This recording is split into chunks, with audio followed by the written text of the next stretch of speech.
Hallo, mein Name ist André und heute filme ich das Interview zwischen der Anna, der Managerin der Beauty Case GmbH, und der Maria Prieb, der Entwicklerin von dem Pigment-Off-Methode zur Entfernung von misslungenem Permanent-Make-up und Microblading ohne Laser. Eigentlich spezialisiert sich die Beauty Case GmbH auf professionelles Permanent-Make-up. In den letzten Jahren wurde aber festgestellt, dass sich immer mehr Kunden für die Entfernung von misslungenem Permanent-Make-up und das Microblading interessieren. Und mittlerweile werden immer mehr Entfernungsbehandlungen durchgeführt als das Permanent-Make-up an sich. In diesem Video werden wir die häufigsten Fragen zu der Entfernung selbst und den Nebenwirkungen besprechen. Viel Spaß dabei! Maria, was kannst du uns über Pigment-Off erzählen? Ja, über Pigment-Off kann ich stundenlang reden oder auch tagelang, aber heute konzentrieren wir uns auf das Wesentliche. Und ich werde versuchen, unseren Kundinnen zu vermitteln, wie das alles funktioniert und was das alles ist. Also, Pigment-Off ist ein Remover, das heißt eine Flüssigkeit zur Entfernung von misslungenem Permanent-Make-up, Microblading und auch kleineren Tattoos. Warum kleineren, darauf kommen wir später. Und es ist eine Art Suspension, die besteht aus mehreren Wirkstoffen und Begleitstoffen zur besseren Wiederherstellung der Haut nach der Behandlung. Es ist keine Säure, wie viele denken, es ist eher ein Oxid-Remover, das heißt, es basiert auf alkalischen Bestandteilen und es wird genauso wie bei einer Permanent-Make-up-Behandlung oder Microblading-Behandlung in die Haut der Kundin oder des Kunden eingeführt mittels einem Gerät und dort bindet der Remover die sich dort befindlichen Pigmente. Er bindet sie und es gibt noch eine Eigenschaft von dem Remover, er kann nicht in der Haut verbleiben. Das heißt, wenn wir den einführen und er diese Pigmentteilchen bindet, muss er aus der Haut raus. Er drängt die ganze Masse, also diese Mischung von Pigmenten und Remover wieder zur Hautoberfläche und daraus. Es muss rauskommen aus der Haut. No? So funktioniert halt die Entfernung und das ist, ich sag mal so, das ist ein Ersatz der früher so populär gewordenen Laserentfernung. Es gibt wirklich wesentliche Unterschiede zwischen den beiden Behandlungen und man kann entweder den Remover statt dem Laser anwenden oder in manchen sehr schwierigen Fällen sogar die Behandlungen kombinieren. Das heißt zum Beispiel zweimal Remover, einmal Laser oder zunächst Laser, dann Remover, aber das ist schon mehr spezialisierte Fälle, darauf werden wir heute nicht so konzentrieren. Also kann man das zu Hause nicht anwenden? Nein, es ist auch eine sehr häufige Frage, ja, weiß ich, die uns die Kunden stellen, ob sie das einfach nur kaufen und zu Hause draufschmieren sozusagen können und dadurch gehen die Pigmente raus. So funktioniert das leider nicht. Das wäre natürlich erwünscht und viel zu einfach, aber das geht nicht, denn der Remover muss in die Hautschicht gelangen, wo auch die Pigmente liegen. Und das ist auf jeden Fall die Derma. Also das heißt, ich zeige euch gleich ein Bild, da könnt ihr sehen. Es gibt 3 Schichten der Haut, grob gesagt, Epidermisschicht, Derma und die Subcutis, also das Unterhautfettgewebe. Und genau hier auf dem Bild seht ihr das, manifestieren sich die Pigmente, sowohl bei Tattoos als auch beim Permanent-Make-up. Also wenn die drüber liegen, dann hält das nicht, wenn die drunter liegen, dann ist das sowieso zu sehr versaut, sagen wir mal so. Die meisten Pigmente befinden sich in dieser Dermaschicht und da rein muss der Remover kommen. Das heißt, die Haut muss auf jeden Fall aufgemacht werden mit einem Gerät, mit einer Nadel und der Remover muss unter die Basalmembran kommen, in die Dermaschicht und dort die Pigmente binden und die dann zur Hautoberfläche führen. Ja, also das muss mit der Nadel aufgemacht werden. Es ist nicht zur häuslichen Anwendung gedacht. Okay, und die Abheilung, wie lange ist die? Das ist genauso auch, wie wir das beim Permanent-Make-up oder den Tätowierungen haben. Der eine muss eine Woche lang darauf warten, bei dem anderen passiert das schon nach 3 Tagen. Es kommt natürlich sehr auf den Hautzustand und überhaupt den Hauttyp an. Die eine Kundin hat fettige Haut und zum Beispiel leidet an Ödemen, ne? Wasseransammlung in der Haut. Da wird es natürlich länger dauern. Das kann bis zu 2 Wochen sogar dauern. Die andere Kundin hat trockene Haut, ernährt sich super und hat keine Probleme zum Beispiel mit Nieren, Leber und so weiter. Und dann läuft die Heilung natürlich viel schneller ab. Die kann schon nach 3-4 Tagen diese leichte Kruste verlieren, die dann entsteht. Ne? Und natürlich kommt es auch darauf an, wie die Kundin pflegt. Okay. Was mich auch noch interessieren würde, die Nebenwirkungen, gibt es denn welche? Sagen wir mal so, ich würde das nicht Nebenwirkungen, sondern Begleiterscheinungen nennen. Denn Nebenwirkungen an sich haben wir keine beobachtet in den ganzen Jahren.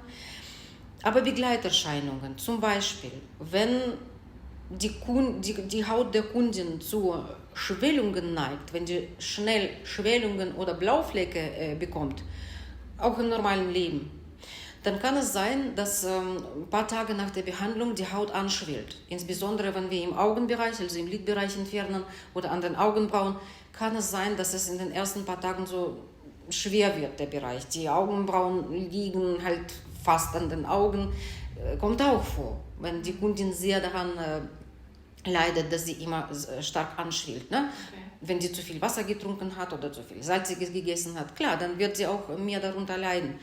Dann soll sie aber zum Beispiel kühlen, wenn sie zu Hause ist, die Bereiche drum kühlen, auch drauf die Kompressen anlegen.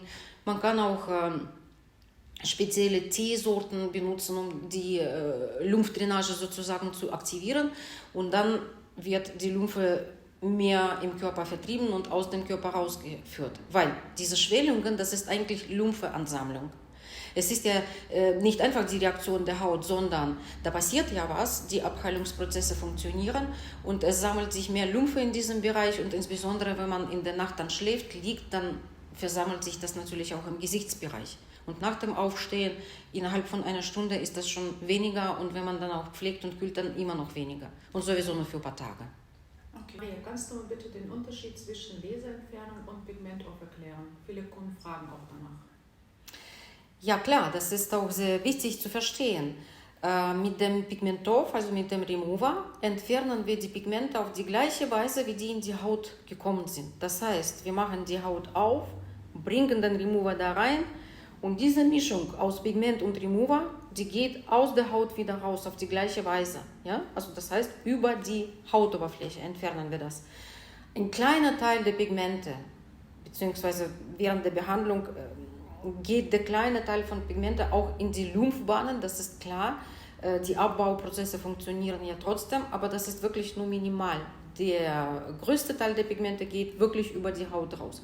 Beim Lasern, was macht Laser? Der Laserstrahl, also da seht ihr, ich zeige euch extra jetzt dieses Blatt, da seht ihr, der Laserstrahl wirkt auf die Pigmente, die in der Haut liegen, zerbricht diese, denn die Pigmente liegen ja in der Haut wie Ansammlungen von Pigmenten. Das sind nicht die einzelnen Pigmentteilchen, sondern das sind so Konglomerate von diesen Pigmentteilchen, die miteinander verklebt sind. Das sind so feste Strukturen und der Laser wirkt so, der zerbricht diese Strukturen. Das kann man sich so wie so eine Art Mini-Explosionen in der Haut vorstellen. Die größeren Strukturen werden zu kleineren und wenn die Pigmentteilchen dann klein genug sind, um in die Lymphgefäße zu gelangen, so gehen sie da rein aus der Haut in die Lymphgefäße und so werden sie über die Lymphbahn entfernt. Peu à peu, mit jeder Behandlung werden die immer mehr zerkleinert und entfernt. Und bei dieser Art der Behandlung, bei der Laserentfernung, werden alle Pigmente über die Lymphe entfernt, aus dem Körper abgebaut. Die gehen nicht über die Haut wieder raus. Und das ist ja der größte Unterschied. Denn in diesem Fall bleiben natürlich viel, viel mehr Pigmentteilchen auch in den Lymphknoten stecken. Ob für immer oder nicht für immer ist eine Frage der Lymphfunktion des jeweiligen Menschen, aber einige Teile der Pigmente bleiben in den Lymphknoten für immer, so wie in Filtern bleiben sie hängen. Das ist der größte Unterschied. Okay. Und was soll der Kunde nach der Entfernung beachten, um nichts falsch zu machen? Ach, zu Hause, ja, nach der Behandlung. Das ist sehr wichtig, dass der Kunde alles so macht, wie wir das ihm auch empfehlen. Der Kunde bekommt von uns immer eine Pflegeanleitung. Das ist ein schriftliches Blatt, wo alles peu à peu beschrieben ist, was der Kunde direkt nach der Behandlung macht, am nächsten Tag, in den nächsten 5 Tagen.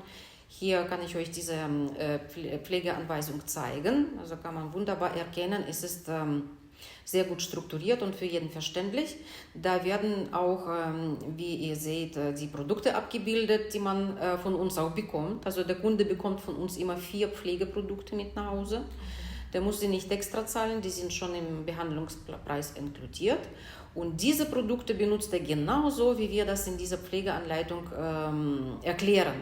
Und dann kann man auch nichts falsch machen. Wenn man keine Eigeninitiative zeigt und im Internet dann nachguckt, ach, was kann ich noch sonst nehmen, welche Vaseline oder sonst noch was. Also Ja, man sollte wir können so ein Bepanthen-Creme benutzen. Dann, genau das sollte man vermeiden. Wir haben extra ein Pflegesystem entwickelt, die Produkte sind extra aufeinander abgestimmt und extra dafür entwickelt, um nach den Entfernungsbehandlungen benutzt zu werden und dann wird alles gut. Okay, super. Ist die Entfernung im Augenbereich dann auch nicht gefährlich, weil viele haben Bedenken, dass dass man dem Auge schaden kann? Mhm. Es ist so, wenn man mich fragt, kannst du mir einen Lidstrich entfernen, sage ich immer, jein. Ich muss schauen, wie der Lidstrich pigmentiert ist. Es gibt Bereiche im Auge, wo wir nicht entfernen können. Das sind zum Beispiel also hier in den Tränenkanälen oder wenn das zwischen den Wimpern, diese Wimperntransverdichtung, die können wir nicht entfernen. Okay. Es gibt auch im hinteren Winkel des Auges gibt es einige Bereiche, wo wir nicht dran können. Oder wenn die Schleimhaut auch schon pigmentiert ist, da gehen wir nicht dran. Denn wenn wir da arbeiten, kann es nicht nur dem Auge schaden, sondern auch den umgebenden Strukturen, also zum Beispiel auch den Tränenkanälen selbst. Alles, was da drum herum liegt, guck mal, ich habe hier ein kleines Bild, wo ich eigentlich zeige, mit der grünen Farbe ist hier bezeichnet, wo man entfernen kann und mit der roten Farbe ist angegeben, wo man nicht entfernen kann. Und wir gehen immer nach diesem Schema und wenn man sich daran hält, dann kann man dem Auge nicht schaden. Es ist auch so, ich bringe in meinen Online-Schulungen oder auch in Live-Schulungen bei, wie man am Auge arbeitet, wie die Kundin liegt, wie man das Auge hält, wie man das Auge schützt mit einer speziellen Creme oder auch mit Wattepads. Wenn man alles professionell und richtig macht und mit der richtigen Methode der Nadelführung, kann nichts passieren. Okay. Und wie sehe ich nach der Entfernungsbehandlung aus? Ist man dann noch gesellschaftsfähig oder muss man sich da krank verstecken?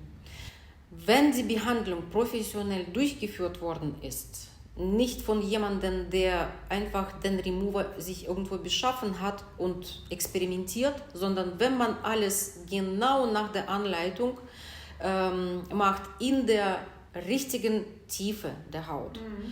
Wenn man nicht zu viele Durchgänge gemacht hat, wenn man die Haut der Kundin fühlt und weiß, wenn man Stopp macht, und das bringen wir ja bei, dafür sind ja alle Schulungen auch da, dann sieht die Kundin genauso aus wie nach einer Permanent-Make-up-Behandlung.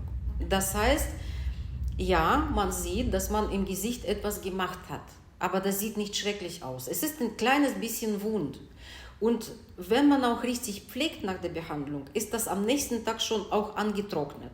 Das heißt, wenn wir die Augenbrauen bearbeiten, dann entsteht da eine ganz leichte Kruste. Okay. Oft auch einfach nur so eine, wie soll ich sagen, wie so ein Schuppen, wie so ein Film, nicht mal die Kruste. Okay. Ja? Es ist nur so, dass dieser Bereich dann auch etwas nachdunkelt, weil diese Mischung aus Pigment und Remover, die hat einen bräunlichen Ton. Was eigentlich fast immer super gut aussieht, weil die Kundin kommt zum Beispiel mit rötlichen Augenbrauen oder mit sehr grauen und nach der Entfernungsbehandlung am nächsten Tag ist das so eine bräunliche, leichte Kruste. Sieht sogar super aus. Wenn man zu Schwellungen neigt, zu Ödemen, Schwellungen, dann kann das sein, dass man ein paar Tage lang schweres Gesicht hat, weil sich da Lymphe ansammelt. Gut, in diesem Fall sollte die Kundin das so einplanen, dass die da vielleicht am nächsten Tag und am übernächsten Tag entweder zu Hause ist oder halt nicht zur Party geht. Ansonsten sieht man ganz normal aus. Wie sieht das mit Narben aus? Sehr viele Kunden haben schreckliche Angst davor. Ja, die Frage lässt sich genauso beantworten wie die letzte. Wenn man professionell arbeitet und ich sage mal so professionell pflegt als Kundin nach der Anleitung, dann entstehen auch keine Narben. Narben können entstehen, wenn die bereits da waren.